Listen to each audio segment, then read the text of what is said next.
kan ganti kartu nggak ada gunanya berapa di ronnya nggak usah pakai, apa diganti nggak usah ganti lah.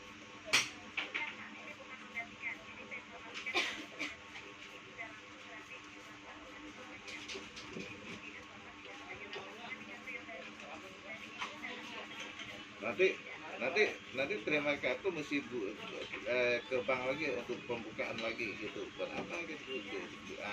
Bikin susah ya, orang waktu itu saya minta pinnya aja nggak dikirim, pilih nggak dikirim ya, jadi akhirnya ke bank kan gitu ya.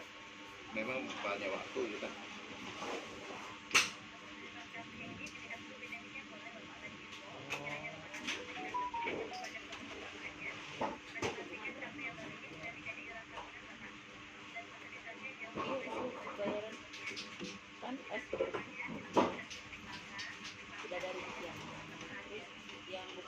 Ya udah ya udah, nggak usah tanya lagi ya. Kalau itu masuk, kalau tanya lagi berarti proses lagi, bukan diganti itu. Jadi kan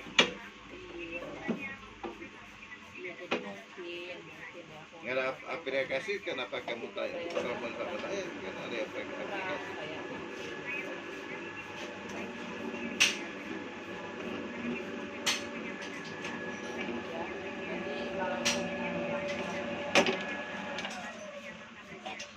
Ya,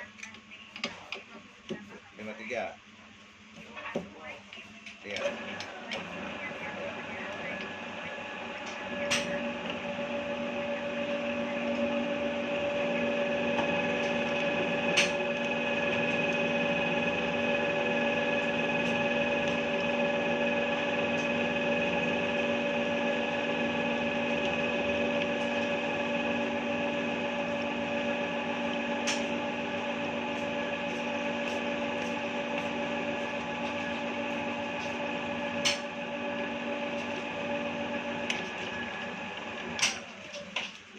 Kirim saya itu hasilnya itu lewat tadi ya. Nah ya itu hasilnya.